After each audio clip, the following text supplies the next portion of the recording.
Hola gente de YouTube, ¿qué tal? Aquí Facebook Man, ¿cómo están? Deseándoles a todos un excelente día, espero que todos se encuentren muy pero que muy bien.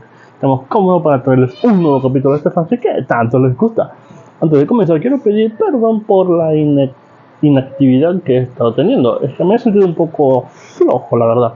Eso no es excusa para no traerles video, así que voy a intentar traerles video más a menudo. Pero bueno, sin más nada que decir, recuerden que el link del fanfic está abajo en la descripción, ¿eh? Ahora sí, sin más nada ya que decir, que empiecen los saludos. Adiós. Chao. Hola gente de YouTube, aquí Fix Guzmán para trayéndoles un nuevo cap de este fanfic. También quisiera recordarles que el link del fanfic está en la descripción. Antes de comenzar con el vídeo quiero mandarle un saludo especial a Donato Vargas, a Concha Crustáceo y a Michael Saucedo. Les recuerdo que para todos los que quieran un saludo lo pueden pedir en el comentario fijado. Ahora sí, que empiece el vídeo. Nota. Antes de empezar con el vídeo. Ahora en el canal está habilitada los supergracias para todos aquellos que quieran apoyar al canal de manera económica. Sin embargo, quiero decirles que esto no es obligatorio y que con solo una suscripción y like basta para apoyar al canal, esto es solo para los que quieran hacerlo y sobre todo puedan hacerlo. Les estaré muy agradecidos, ahora sí continúe no. Descargo de responsabilidad, no soy dueño del fic, la imagen de fondo o la miniatura. Disfruten el vídeo. Bleach. La saga de la otra vida por Minjelf. Capítulo 25. El colapso del científico. Aquí están los documentos que solicitó, capitán, dijo Ichigo, mientras dejaba caer una enorme pila de papeles sobre el escritorio de Shinji. Todos están completos. Shinji, el capitán de la 5 División, echó un vistazo a la parte superior de la pila y sonrió. Eres muy eficiente, Ichigo. Los has hecho más rápido de lo que esperaba, dijo Shinji. Es una pena no poder decir lo mismo de Sarugaki-san. Señaló con el dedo hacia su izquierda, donde Iyori llevaba torpemente una pila de documentos. Sin querer, tropezó con un libro y se cayó, haciendo que toda la pila cayera desordenadamente a su lado. Al diablo con esto. Maldijo Iyori. Dejé este trabajo aburrido. Vamos, Iyori-san, no te pongas a llorar por la leche derramada, dijo Shinji. Si Kurosaki pudo terminar su trabajo a tiempo, tú también deberías poder. Mentiroso. Me das trabajo extra a propósito para que termine tarde. Gritó Iyori señalando a Shinji con el dedo. Ichigo los observó divertido mientras discutían. Se había acostumbrado a las travesuras de Shinji y Iyori, y los consideraba buenos amigos. Capitán, ¿le importa si me tomo un tiempo libre? Preguntó Ichigo. Claro. Es una recompensa por terminar temprano, dijo Shinji. Déjame a mí resolver los problemas de Iyori-san. Ichigo sonrió al salir de la oficina del capitán, aún oyendo las discusiones entre Iyori y Shinji. Caminó por los terrenos del cuartel de la 5 División y se dirigió a la entrada principal. Los guardias de la división lo saludaron al pasar. Ichigo se dirigió rápidamente a la mansión Shiba. Habían pasado casi 6 meses desde que descubrió que no solo era miembro de la familia Shiba, sino también el nuevo jefe. Habían pasado más de 8 meses desde que se unió al Gote y 13 como tercer escaño de la 5 División. En ese tiempo, había llegado a considerar el Seireitei como su hogar, del mismo modo que Karakura lo había sido antes. También se había acostumbrado a sus poderes. Aunque no era tan poderoso como cuando era un Shinigami sustituto, compensaba su disminución de poder con una gran experiencia en combate y una gran sensatez. Había recibido una condecoración del mismísimo capitán comandante por su éxito en su misión al mundo real hacía 5 meses, donde él, Rukia y Renji impidieron que un grupo de Kinki rebeldes alterara el equilibrio dimensional y devolvieron la cordura a su amigo humano, Ishida Uryuu. Ichigo llegó a la puerta principal de la mansión Shiba unos minutos después. Abrió las puertas y cruzó la entrada, pasando por el amplio patio delantero de la mansión. Rodeó el terreno por el lado izquierdo antes de llegar a las habitaciones al fondo. Al entrar en la sala, sus 2 hermanas, Karin y Yuzu, lo recibieron con abrazos. «Bienvenido a casa, Oni-chan», exclamaron ambos. Ichigo sonrió. Estaba satisfecho con su crecimiento en los últimos 8 meses. Ya no parecían niñas, sino mujeres adultas y hermosas. ¿Cómo estuvo la escuela, Yuzu, Karin?, preguntó Ichigo mientras se sentaba junto a la mesa del comedor. Fue genial. Aprobé el examen de Zanjutsu, dijo Karin. Y obtuve las mejores calificaciones en la práctica de OU, dijo Yuzu. Es una gran noticia, dijo Ichigo. Sus 2 hermanas habían empezado la academia en junio. Al igual que él, sus fuertes poderes espirituales las calificaban para la élite de estudiantes de primer año. La temible reputación que Ichigo se había forjado en su primer y único año en la academia hacía que los demás estudiantes de primer año, e incluso los de último año, asustaran tanto a Karin como a Yuzu, aunque las hermanas nunca se aprovecharon de su reputación. Ambas habían sido muy trabajadoras y triunfadoras, y aunque ninguna era tan buena como Ichigo, estaban en camino de terminar su carrera antes del plazo de 6 años. ¿Tienes el día libre hoy, Oni-chan? Preguntó Yuzu. Sí, terminé mi trabajo temprano, dijo Ichigo. Esta noche podemos disfrutar de la cena en familia. Dicho esto, Ichigo ayudó a sus hermanas a preparar la cena. En otro rincón del Seireitei, un adolescente bajito y canoso llenaba documentos junto a un escritorio. Fue interrumpido bruscamente por una mujer rubia y sensual de pechos grandes que lo abrazó. Taicho. Tomemos un descanso. Gritó Matsumoto Rajiku con un humor inusualmente alegre.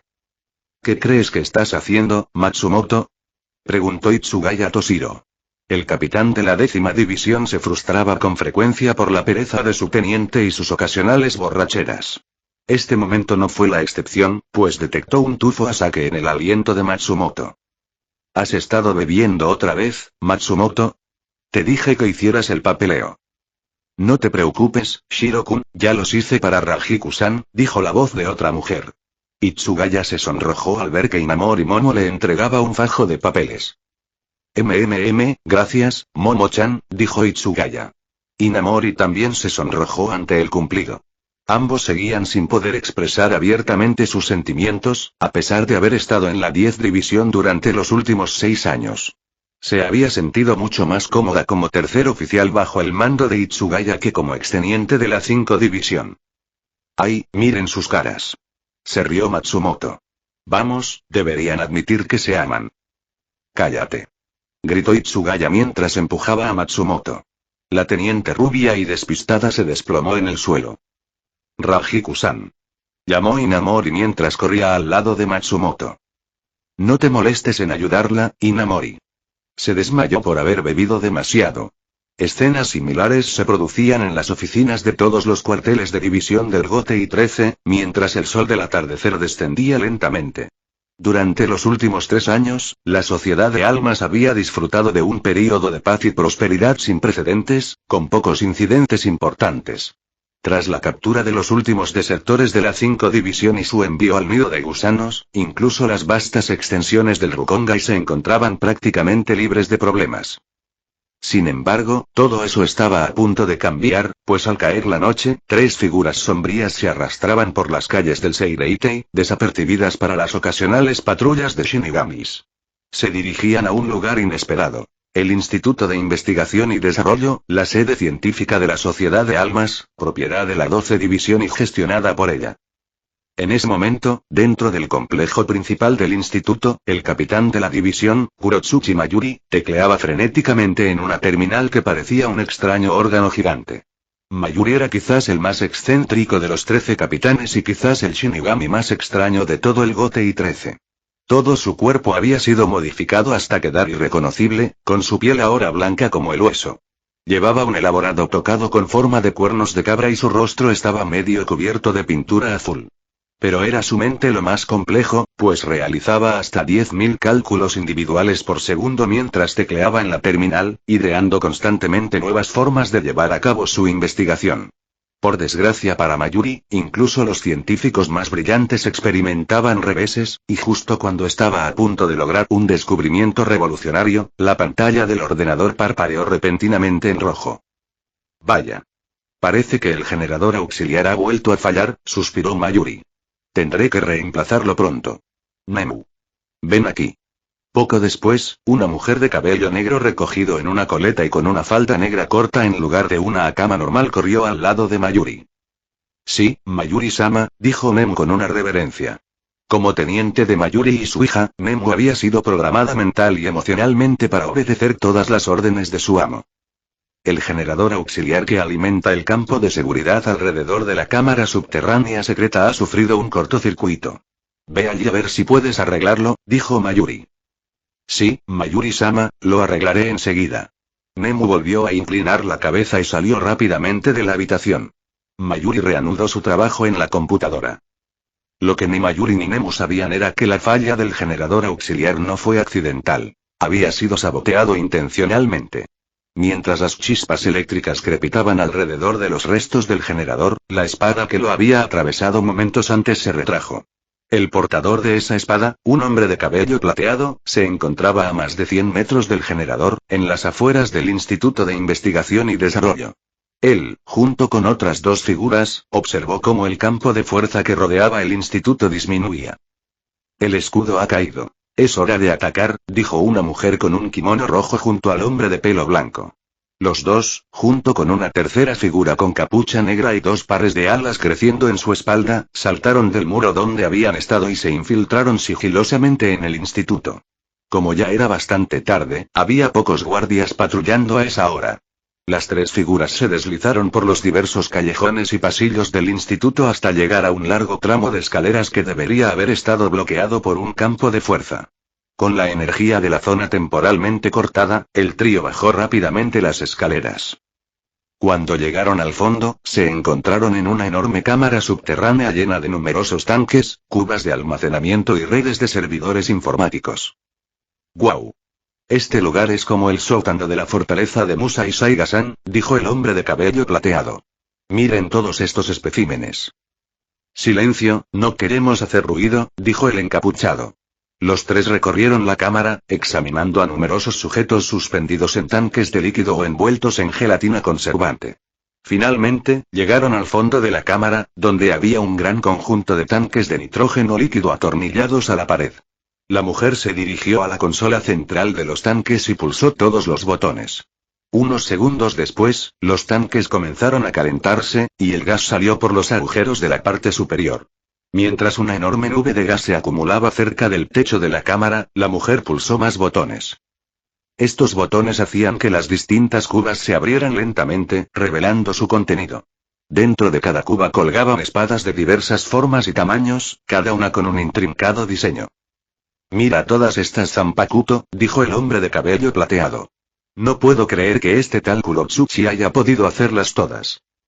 Parece que él hizo todo el trabajo por nosotros, dijo el hombre encapuchado negro. En efecto. La espera de 5 meses valió la pena, dijo la mujer con una sonrisa burlancia. Por fin podemos poner en marcha nuestro plan. Bien, ahora recojamos estas espadas y salgamos de aquí. Los tres procedieron a sacar las Zanpakuto de los tanques, una por una. Nemu se dirigió rápidamente a la entrada de la habitación donde se encontraba el generador auxiliar. Al entrar, se quedó atónita ante lo que vio. El generador estaba gravemente dañado, con una enorme presa en el lado izquierdo, de la que aún salían chispas. Esto no parece una falla eléctrica común, dijo Nemu. Alguien debió de vandalizarlo, pero ¿quién? Miró las ventanas tras ella y vio una grieta en una, del ancho aproximado de una hoja de katana. Abrió los ojos de par en par, presa del pánico, al comprender las implicaciones de la grieta. Oh, no. Si alguien destruyó el generador de energía a propósito, debía de intentar reducir los campos de fuerza. Nemu salió rápidamente del agujero y sacó su Danreisinki. Marcó el número de emergencia de su capitán. Mayuri-sama, hay algo urgente que tengo que informar, dijo Nemu. ¿Qué pasa, Nemu? Estoy ocupado ahora mismo. ¿Y por qué tardas tanto en arreglar ese generador? Preguntó Mayuri al otro lado. Mayuri-sama, los generadores de energía no fallaron, fueron saboteados por vándalos externos. Alguien debió querer que se redujeran los campos de fuerza. ¿Qué? ¿Hablas en serio? Bajaré enseguida. Avisen a todos los miembros de la división si pueden, y diríjanse al almacén subterráneo secreto. No podemos dejar que nadie entre ahí. Sí, Mayuri-sama. Nemu colgó y envió un mensaje de emergencia a todos los miembros de la división del instituto. Entonces, a pasos rápidos, se dirigió a la entrada del almacén subterráneo. Al acercarse a las escaleras que conducían al almacén, se quedó paralizada. En ese preciso instante, subiendo las escaleras desde el almacén, estaba el mismísimo capitán Mayuri, acompañado de dos personas de aspecto extraño. Un hombre de cabello plateado y otro con capa y capucha negras. Ambos portaban un montón de espadas en los brazos y llevaban otras al hombro. Mayuri-sama, ¿qué significa esto? preguntó Nemu. ¿Qué quieres decir, Nemu? ¿Por qué estás aquí? Creí haber dicho que estaba ocupado, dijo Mayuri.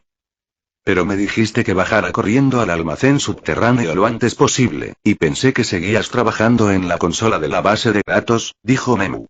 Gotas de sudor le corrían por el cuello. Aunque la persona frente a ella se parecía a Mayuri, había algo extraño en él, como si no fuera el auténtico. Nemu, de verdad que no tienes remedio. No te metas en mi camino y no le digas a Nane dónde he estado, dijo Mayuri. Pero esas espadas son material de investigación ultra secreto. Tú mismo me dijiste que no debían tocarse. Y que quien lo hiciera recibiría la pena de muerte. Entonces, ¿por qué permites que estos dos desconocidos las saquen del almacén? ¿De verdad tengo que responder a todas tus incesantes preguntas?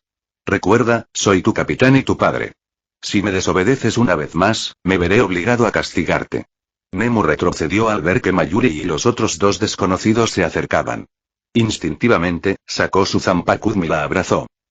Esto no es propio de usted, Mayuri-sama. Dígame quiénes son esos dos desconocidos. Antes de que Nemu pudiera decir nada más, Mayuri extendió una mano y lo atravesó de lleno en el corazón. Como dije, eres una molestia, Nemu, dijo Mayuri. Nemu abrió los ojos de par en par, sorprendida, al sentir sus manos aferrándose a su corazón. Mayuri-sama, ¿por qué? Graznó. En ese momento, otra voz chilló. ¿Qué demonios es esto? Gritó una segunda Mayuri. Esta había bajado un tramo de escaleras desde los pisos superiores del instituto. Nemu la miró fijamente. Por alguna razón, estaba segura de que esta Mayuri era la auténtica. ¿Mayuri-sama? Preguntó. El Mayuri que estaba en las escaleras miró con indignación al Mayuri que había atravesado el corazón de Nemu con su brazo derecho. ¿Quién eres, impostor? ¿Qué haces con tu hija? ¿Y quiénes son esos dos a tu lado? Preguntó Mayuri frenéticamente. Su mirada se posó en las espadas que los dos hombres sostenían. No puede ser. Son mis mejores especímenes de investigación. ¿Cómo te atreves a robarlos? El impostor Mayuri sonrió con malicia. Su voz cambió de alguna manera, de modo que ya no se parecía a la del verdadero Mayuri. Has llegado justo como lo esperaba, dijo el falso Mayuri. En ese instante, el falso Mayuri cambió su apariencia ante los ojos del verdadero Mayuri. En su lugar había una mujer con un kimono rojo y lirios blancos. Los ojos de Mayuri se abrieron de par en par, horrorizados. ¿Quién eres? ¿Cómo demonios te hiciste pasar por mí? Preguntó furioso. Desenvainó su Zanpakuto y la sostuvo en su mano derecha.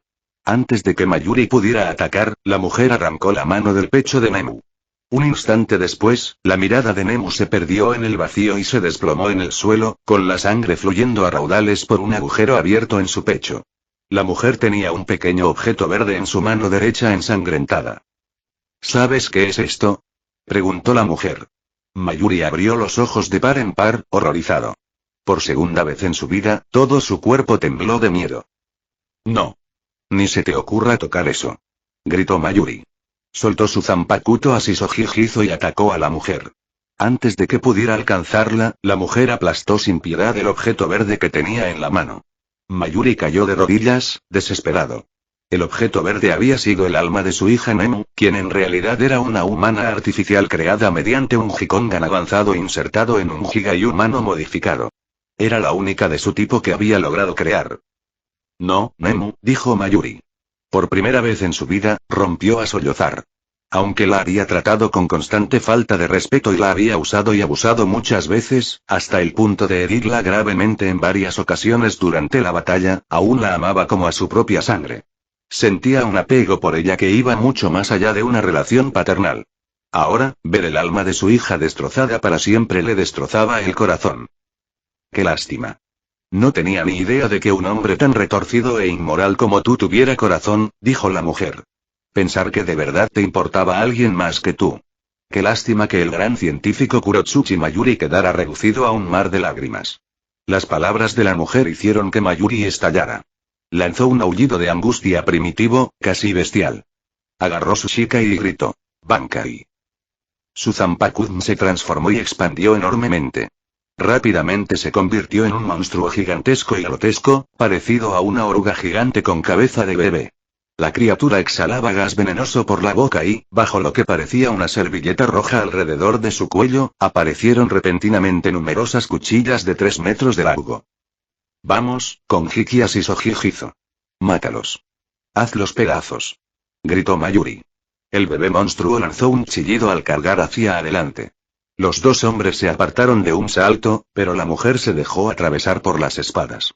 Mayuri sonrió satisfecha. Te voy a hacer pedazos, perra, dijo Mayuri. Ah, ¿estás segura? Preguntó la mujer. A pesar de estar horriblemente empalada, seguía viva. ¿Estás segura de que realmente me has empalado? Mayuri abrió los ojos de par en par cuando la mujer desapareció repentinamente y en su lugar apareció el cadáver de Nemu, horriblemente mutilado por las espadas gigantes, hasta el punto de que su cuerpo era apenas reconocible. No. No puede ser. Gimió Mayuri. No solo había empalado a su hija por error, sino que ahora la mujer y los otros dos hombres habían desaparecido. La comprensión de que se había condenado a sí mismo lo llevó al borde de la desesperación y lo hizo perder la cordura. Tras ordenar a su banca y que dejara caer el cadáver de Nemu al suelo, Mayuri subió corriendo las escaleras, con su monstruo gigante siguiéndolo, aplastando las escaleras bajo sus pies de oruga. Cuando Mayuri regresó a la terminal, ordenó a su banca y que la atacara. El bebé monstruo se estrelló contra la computadora, destrozando la pantalla y provocando la explosión de las placas de circuito. Esto activó la alarma en todo el Instituto de Investigación y Desarrollo. Con la terminal destruida, Mayuri y su banca se dirigieron a los laboratorios principales del instituto. En el camino se encontraron con muchos investigadores y científicos de la 12 División. Todos quedaron conmocionados y horrorizados al ver a su capitán abalanzándose sobre ellos con su banca y...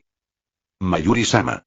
Gritaron mientras corrían hacia la entrada de los laboratorios.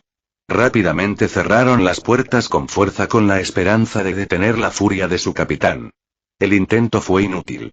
El monstruo bebé gigante atravesó las puertas como si fueran papel y cargó contra los laboratorios.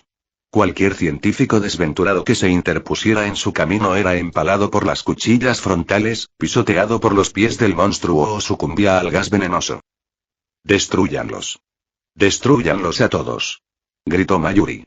Su banca obedeció la orden y procedió a blandir su cuerpo contra todas las terminales de computadora, tanques de almacenamiento y compartimentos que encontró. En cuestión de minutos, había convertido toda la zona del laboratorio en una zona de guerra. El propio Mayuri destruyó todo lo que pudo, llegando incluso a golpear las terminales de computadora con las manos desnudas. Tras destrozar por completo los laboratorios principales, Mayuri y los suyos avanzaron hacia el corazón del instituto, el reactor de fusión que alimentaba casi todos los sistemas del instituto y suministraba al Seireite una gran cantidad de electricidad. En un estado de ánimo suicida, Mayuri corrió hacia la pasarela en el centro del reactor de fusión, un enorme dispositivo que descendía casi 200 metros bajo la superficie. Ordenó a su banca que se estrellara contra él. El grotesco monstruo bebé lo hizo, abriendo un agujero de 6 metros en la superestructura del reactor. La repentina pérdida de integridad del reactor provocó una fusión total. En cuestión de segundos, la mayor parte del combustible altamente radiactivo que solía permanecer latente dentro del reactor se incendió, con resultados catastróficos. El reactor explotó en una colosal bola de fuego que envolvió por completo el Instituto de Investigación y Desarrollo. Las ondas expansivas externas de la explosión alcanzaron el cuartel de la 12 División. Cientos de miembros de la división gritaron aterrorizados y huyeron para salvar sus vidas. La bola de fuego pronto se convirtió en una nube de hongo que se extendió hasta el cielo. La explosión fue tan grande que se pudo ver, oír y sentir en todo el Seireitei. Todos los capitanes, tenientes y oficiales superiores sintieron la explosión y salieron corriendo. Nadie podía creer lo que veían sus ojos. La visión de una bola de fuego ardiente elevándose hacia el cielo nocturno era realmente algo sacado de sus peores pesadillas. Sus implicaciones provocaron oleadas de horror en casi todos los Shinigami que la presenciaron, pues sabían que, de alguna manera, todo el Instituto de Investigación y Desarrollo había sido completamente destruido en la mayor explosión en la historia reciente del Seireitei. Las demás divisiones tardarían horas en enviar un equipo de emergencia para ordenar el caos en el epicentro del desastre. Mientras la sociedad de almas se tambaleaba por la destrucción del instituto, nadie vio a 3 figuras arrastrándose por los callejones del Seireitei, tras haber huido del cuartel de la 12 División minutos antes de la catastrófica explosión.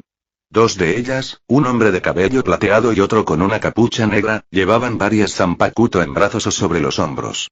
Seguían a una mujer con un kimono rojo con lirios blancos. Dios mío, vaya explosión, dijo el hombre de cabello plateado mientras miraba el fuego ardiente tras él. ¿De verdad tenías que ir tan lejos, Kyoka Suigetsu-san? Bueno, quizá no esperaba que el capitán Kurotsuchi llegara a tales extremos, admitió la mujer llamada Kyoka Suigetsu. Pero su entusiasmo, aún así, nos conviene. Sus acciones han asegurado que toda la culpa del incidente anoche recaiga solo sobre él, y cualquier rastro de nuestra participación habrá sido completamente erradicado. Por la forma en que lo planteas, parece un plan bastante ingenioso, dijo el hombre de cabello plateado. Entonces, ¿a dónde vamos a ir ahora, Suigetsu-san? Preguntó el hombre encapuchado negro. Mantendremos un perfil bajo durante el día siguiente. Necesito tiempo para despertar a estas zanpakuto y para que los Shinigami se distraigan con la inevitable operación de limpieza. Cuando estén más tranquilos, atacaremos. Con eso, los tres individuos, los instigadores del terrible incidente anoche, desaparecieron en el laberinto de calles de Seireitei. Notas. Este capítulo marca oficialmente el inicio del segundo arco principal de esta historia. Como muchos lectores habrán sospechado, la antagonista principal de este arco es la zanpakuto de Aizen, Kyoka Suigetsu. No es difícil adivinar quiénes son sus cómplices. En cuanto a la muerte de Nemu y la caída de Mayuri en la locura, bueno, en parte se debió a que me gustó el comienzo de Fade to Black, pero también a que finalmente el personaje de Mayuri se desarrollara más allá del de la científica completamente inmoral. Supongo que también influye el karma. Capítulo 26 Brote de gusanos. Varias horas después del gran desastre en el Instituto de Investigación y Desarrollo, un equipo de emergencia de la 4 División del GOTE 13 y la milicia ejecutiva del Onimitsuki-dou se reunió en el lugar del desastre. Aún salía humo de los escombros de las instalaciones. Todo el lugar estaba casi irreconocible. Era como si una bomba nuclear hubiera estallado en el centro, pues ni una sola parte de las instalaciones había sobrevivido intacta. En el lugar de la antigua entrada al instituto, dos capitanes Shinigami y un hombre vestido con una capa verde y un sombrero holgado inspeccionaron la carnicería. «Oh muchacho, ¿con qué lío tenemos que lidiar aquí?», dijo el capitán comandante interino, Kyoraku Shunsui, bajándose el sombrero de bambú. «No puedo creer que Mayuri-san haya causado tal devastación él solo», dijo el capitán de la 13 División, Ukitake Jushiro. Ni siquiera el ataque del demonio ardiente de hace 3 años fue nada comparado con la magnitud de esta calamidad. ¿Qué opinas, Kisuke? ¿Tienes alguna explicación de la locura de Kurotsuchi?, preguntó Shunsui. El ex líder de la 12 División y actual director de los Shinigami negó con la cabeza. Tendré que registrar todo el lugar en busca de pruebas antes de poder determinar qué llevó a Kurotsuchi-san a tal extremo como para destruir toda la obra de su vida, dijo Urahara. Por ahora, no puedo imaginar qué pudo haberlo hecho perder la cordura. Bueno, tendrás tiempo de sobra para inspeccionar las instalaciones con tranquilidad, una vez que los equipos médicos se hayan llevado a todos los muertos y heridos. Dado que Kurotsuchi no puede ejercer su papel de capitán de la 12 División, tendrás que sustituirlo. ¿Qué? ¿Me vas a nombrar capitán de la 12 División? Preguntó Urahara.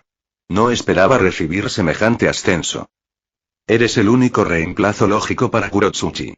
Además, según los informes que hemos recibido, la teniente de la 12 División también está muerta. Tendremos que encontrar una teniente que la sustituya. De acuerdo, acepto el ascenso por ahora. Pero no tengo ningún deseo real de permanecer en el puesto a largo plazo. Haga los arreglos que desee y dígale al Onimitsuki-dou que se apresure a sellar todo el sitio. Necesito la máxima seguridad para realizar mis investigaciones. Shunsui y Ukitake asintieron. Ambos abandonaron el lugar para comenzar los preparativos para la restitución de Urahara como capitán y para solicitar a las demás divisiones que proporcionen un teniente sustituto adecuado. ¿Qué demonios es esto?, preguntó Iyori furiosa. Sostenía una proclamación oficial del mismísimo capitán comandante, entregada por el escuadrón de mensajeros a la 5 División.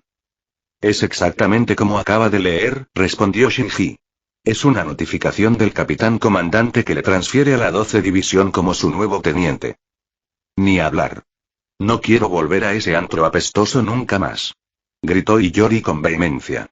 ¿Por qué demonios me recomendaste para ese puesto? La 5 División, al igual que todas las demás, había recibido una solicitud especial de la oficina del capitán comandante preguntando si alguno de los capitanes podía permitir que alguno de sus tenientes o terceras plazas fuera transferido a la 12 División y se convirtiera en el teniente del nuevo capitán Urahara Kisuke.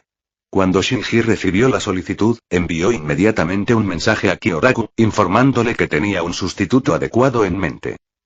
Eres la candidata más adecuada para el puesto, Iyori, dijo Shinji. Fuiste teniente de la 12.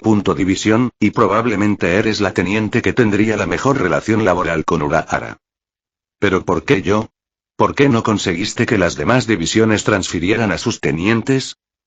Ninguno de los otros capitanes pudo encontrar un reemplazo para sus lugartenientes. ¿Y estás insinuando que tienes un sustituto para mí? Preguntó Iyori. ¿Quién es entonces? Su pregunta recibió respuesta cuando se abrieron las puertas de la oficina. En la puerta estaba Kurosaki Ichigo. ¿Me llamaste Hirako Taicho? Preguntó Ichigo. Sí, lo hice. Entra, Ichigo, dijo Shinji. Ichigo se acercó y se sentó junto a Iyori. Cuando Iyori se dio cuenta de lo que estaba pasando, se enfadó aún más. ¿Vas a cambiarme por el calvo? Preguntó. ¿Cómo pudiste, Shinji? Creía que eras mi amigo.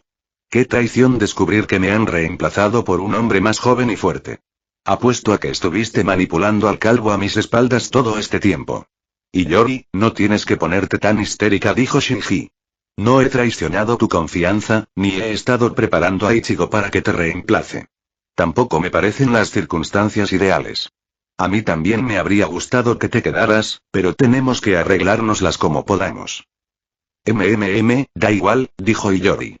Aceptaré el traslado, pero esto significa que ya no eres mi superior, y por lo tanto tengo derecho a abusar de ti como quiera. Dicho esto, Iyori salió corriendo de la oficina con su documento de traslado, riendo sin parar. Hirako Taicho, ¿de verdad te parece bien que Iyori-san se vaya así? Preguntó Ichigo. La verdad es que, en el fondo, me alegro de haberme librado de ella, dijo Shinji con una sonrisa. Aunque la quiero mucho, su desempeño como teniente ha sido, ¿cómo decirlo? Poco fiable. Alguien como tú, que nunca me ha decepcionado en cuanto a la calidad de su trabajo, sería un teniente ideal. Mientras decía esto, Shinji le entregó a Ichigo la insignia de teniente de la división. Gracias, capitán, dijo Ichigo con cierta vergüenza. No esperaba recibir semejante recompensa por mi trabajo. No considere su ascenso como una recompensa.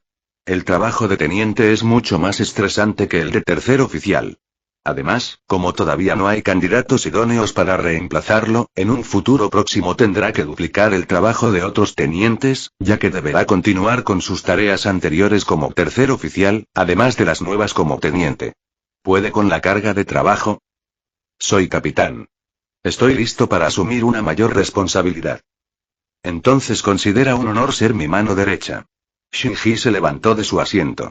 Como ahora eres mi segundo, estarás a cargo de la división si tengo que asistir a una reunión de capitanes. Ichigo asintió. Siguió a su capitán fuera de la oficina, listo para asumir sus nuevas responsabilidades. Al amanecer del día siguiente, el caos provocado por la destrucción del Instituto de Investigación y Desarrollo se había calmado en gran medida. Todos los supervivientes de la 12 División habían sido trasladados al cuartel de la 4 División para recibir tratamiento o estaban siendo interrogados por el Onimitsuki-dou. El lugar del instituto destruido había sido completamente acordonado, y las únicas personas con acceso permitido a las ruinas eran el nuevo capitán de la 12 División, Urahara Kisuke, y su nuevo teniente, Sarugaki Iyori. Mientras los miembros de las demás divisiones se preparaban para comenzar la jornada, ninguno de ellos era consciente de que la destrucción del instituto era solo el preludio de un incidente mucho mayor y más terrible. Al amanecer, los guardias de la unidad de detención que rodeaba el nido de gusanos, en lo profundo de los terrenos de la 2 División, apenas comenzaban sus turnos. Aún cansados tras una larga noche de trabajo, no estaban en plena alerta. Por ello, ninguno de ellos notó a un trío de hombres que se habían infiltrado en los terrenos de la 2 División y avanzaban hacia la entrada del nido de gusanos, usando las sombras proyectadas por el sol naciente como camuflaje. Cuando estuvieron a 6 metros de los guardias, el hombre de la capa y capucha negra se adelantó sigilosamente e invocó una espada en su mano derecha. «Llora», susurró el hombre. La hoja de la espada vibró, produciendo un sonido agudo que recorrió toda la zona alrededor de la entrada. Segundos después, todos los guardias que rodeaban la entrada quedaron inconscientes, pues el sonido de la espada los había dejado a todos dormidos. La costa está despejada, dijo el hombre encapuchado negro. Vamos, dijo Kyoka Suigetsu. Ella y los dos hombres cruzaron la entrada del nido de gusanos y descendieron por las escaleras que parecían cuevas. A ambos lados de las escaleras había numerosas estalactitas y estalagmitas, así como hileras de charcas en las rocas. Vaya, vaya, este lugar parece una mazmorra. ¿Estás seguro de que el resto de los desertores están retenidos aquí?, preguntó el hombre de cabello plateado junto a Kyoka Suigetsu. Sí, estoy seguro. Lo verán cuando bajemos estas escaleras. Al llegar al final de las escaleras, se encontraron frente a unas puertas de madera. Kyoka Suigetsu abrió las puertas y entró. Al otro lado había una enorme cámara subterránea, que se extendía cientos de metros en todas direcciones, con un techo de varios pisos. Dentro había cientos de reclusos, todos vestidos con un sencillo kosode y una hakama. Casi todos eran desertores de la 5 División. Al ver a las tres figuras que habían entrado, sus ojos se fijaron de inmediato en la figura del centro. Mediante una ilusión de masas creada por Kyoka Suigetsu, todos pensaron que era su antiguo capitán, Aizen Sousuke. «Aizen Taicho», exclamaron todos. «Aizen Taicho». Los reclusos corrieron hacia Kyoka Suigetsu y se postraron a sus pies. Ella sonrió encantada de que todos esos tontos creyeran que ella era Aizen. «Aizen Taicho, ¿has venido a liberarnos?», preguntó uno de los reclusos. Sí, dijo Kyoka Suigetsu, intentando imitar la voz de su antiguo maestro lo mejor posible. Pero he venido a ofrecerles más que su libertad. Les ofrezco la oportunidad de unirse a mí en una rebelión como la Sociedad de Almas jamás ha visto. Nos alzaremos contra el Gote y 13 y sus opresores amos, los 46 centrales. Hoy haremos añicos el viejo orden. Desataremos una revolución que pondrá patas arriba a la Sociedad de Almas. ¿Están todos dispuestos a unirse a mí? Sí, Aizen Taicho. Gritaron todos los reclusos al unísono. Comenzaron a corear a viva voz el nombre de su antiguo capitán. Aprecio su entusiasmo, pero un levantamiento como este requiere líderes fuertes que puedan dirigir a las masas, dijo Kyoka Suigetsu. Todos deben esperar aquí mientras liberamos a los oficiales, pues tienen la clave de nuestro éxito en sus manos. Los reclusos comunes y corrientes esperaban donde estaban mientras Kyoka Suigetsu y sus dos cómplices cruzaban al otro extremo de la cámara y se dirigían a una serie de celdas de detención, donde se encontraban los reclusos más peligrosos. Al caminar por las celdas, los reclusos que se encontraban dentro despertaron de su monótona mirada. «Aizen Taicho», exclamaron todos. «Mis más leales servidores, he venido a ofrecerles su libertad», dijo Kyoka Suigetsu. «Y como recompensa por su lealtad, les otorgaré a cada uno de ustedes Zanpakuto de un poder inimaginable». Todos los reclusos de las celdas aceptaron obedientemente. El hombre de cabello plateado y el de la capucha negra abrieron las celdas con un juego de llaves robadas del comando central de la unidad de detención. Al salir de sus celdas, los dos hombres les entregaron una Zanpakuto. Los oficiales examinaron las espadas que les habían entregado y agradecieron a su capitán por haberles otorgado estos poderes. «Tómate tu tiempo para acostumbrarte a estas Zanpakuto», dijo Kyoka Suigetsu. Han sido modificadas especialmente para que los espíritus dentro de cada espada se fusionen automáticamente con tus mundos internos. Si memorizas las órdenes de liberación, podrás usar cada Zanpakuto al máximo. ¿Qué quieres que hagamos a cambio, Aizen Taicho?, preguntó un hombre de cabello negro desaliñado y piel algo pálida. Ustedes, oficiales, serán la vanguardia del levantamiento. Deben causar suficiente caos para que la atención de los Shinigami se centre en ustedes. Sus nuevas Zanpakuto les otorgarán habilidades lo suficientemente poderosas como para lograr esta tarea. Con su atención desviada, los soldados rasos podrán asaltar los cuarteles de las divisiones y robar armas. Además de causar caos general, cada uno tendrá un objetivo individual acorde con los poderes que ahora poseen. Kyoka Suigetsu se tomó un tiempo para explicar a cada oficial sentado las tareas que se les habían asignado. Una vez que entendieron sus órdenes, ella y sus dos cómplices los condujeron de vuelta a la cámara principal. Los reclusos comunes saludaron a sus oficiales con aplausos y entusiasmo. Kyoka Suigetsu, disfrazada de Aizen Sousuke, se paró en la entrada de la cámara y se dirigió de nuevo a los reclusos. Estas son mis últimas órdenes antes de que comience el levantamiento, dijo a los reclusos. Sigan las órdenes de sus comandantes y diríjanse a los puntos de ataque designados. Una vez dentro del cuartel de una división, infíltrense en la armería y roben todas las armas que puedan. Los oficiales podrán distraer a los shinigamis más fuertes del Gote y 13 el tiempo suficiente para que puedan conseguir armas. Todos los reclusos asintieron con entusiasmo al ver a su capitán extender las manos. Que comience el levantamiento, gritó Kyoka Suigetsu. La conmoción que se desató en el nido de gusanos no pasó desapercibida para los guardias que se encontraban fuera de la torre de detención. Los miembros de la unidad de detención, que habían quedado inconscientes por un extraño sonido, despertaron y vieron que la puerta de la prisión había sido forzada. La mayoría de los guardias entraron para encargarse de los intrusos, pero uno de ellos corrió a toda velocidad para dar la alarma. Tras un frenético shumpo, llegó frente a la oficina del comandante. Comandante Suifen. Tengo noticias urgentes que comunicarle. Gritó el guardia de la unidad de detención. Pase, dijo una voz de mujer. El guardia entró en la oficina y se arrodilló ante una mujer de aspecto chino y rostro severo. Suifen, capitán de la 2 División y comandante del Onimitsuki-dou, observó al guardia de la unidad de detención. ¿Qué tienes que informar? Preguntó. Notó las gotas de sudor en el rostro del guardia y frunció el ceño. Tengo una terrible noticia, Taicho. Intrusos han violado la entrada de la celda subterránea. Exclamó el guardia. ¿Qué? ¿Estás seguro de eso? Preguntó Suifen consternado. Estoy completamente seguro. Sabes bien que la puerta de la celda de detención se mantiene cerrada y que solo el Gundaichou de la unidad de detención tiene autoridad para abrirla sin la debida autorización. Mis compañeros vigilaban la puerta fielmente cuando, de alguna manera, un hechizo desconocido nos durmió. Cuando desperté, la puerta estaba abierta. Los demás guardias se han adentrado en las profundidades de la prisión para intentar acabar con los intrusos, pero no sé si podrán con ellos. Mierda, esto es terrible, dijo Suifen. Que un grupo de intrusos incapacitara a miembros de la unidad de detención y se infiltrara en el nido de gusanos sin ser detectados significaba que eran individuos con un poder considerable.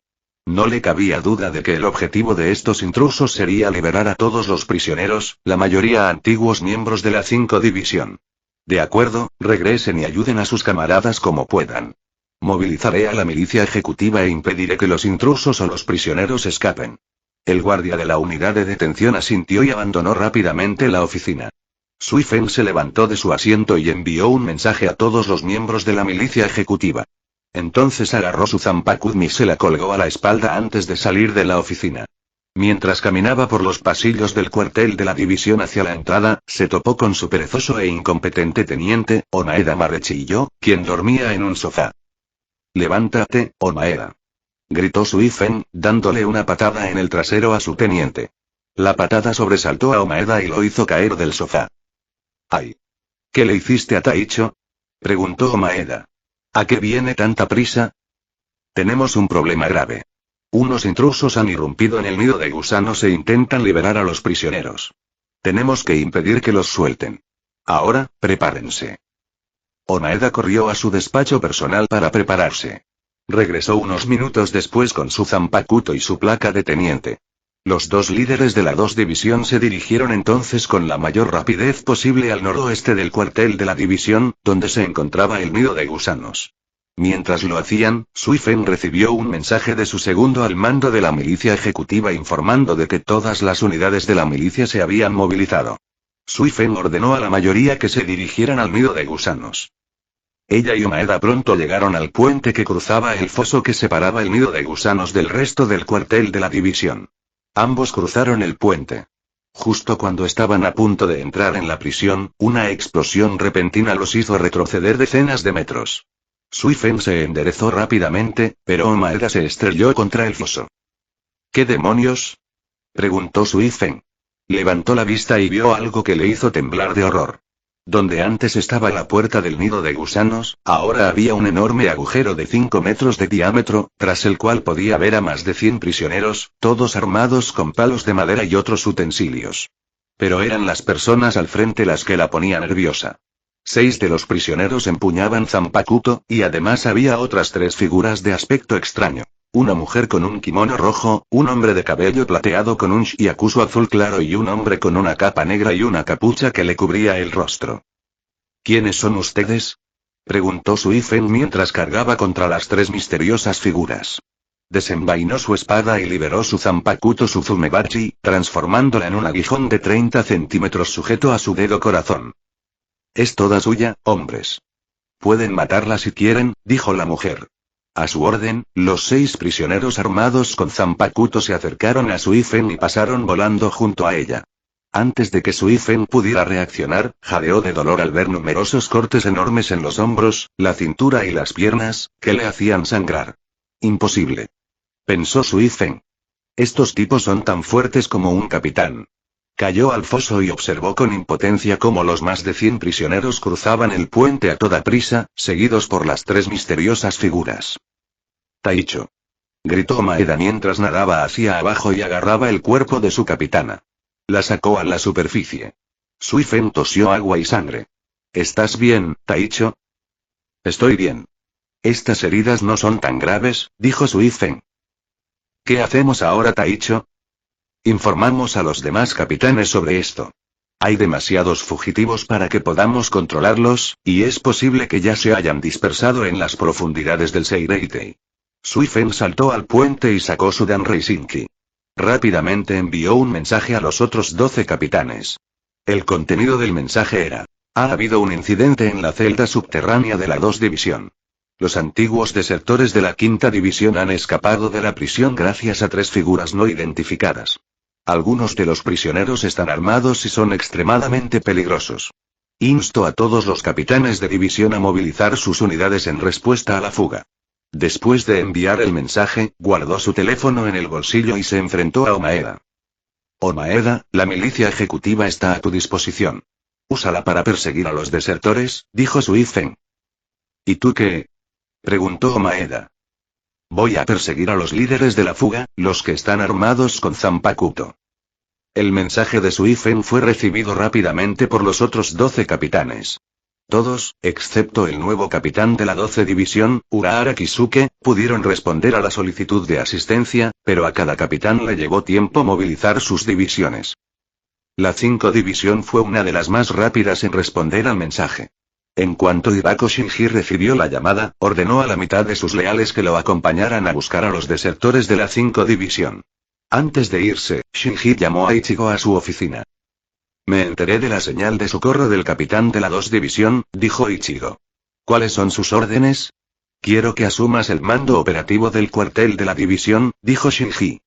Estoy al mando de la mitad de nuestras fuerzas en la búsqueda de los fugitivos. Entiendo, capitán, dijo Ichigo.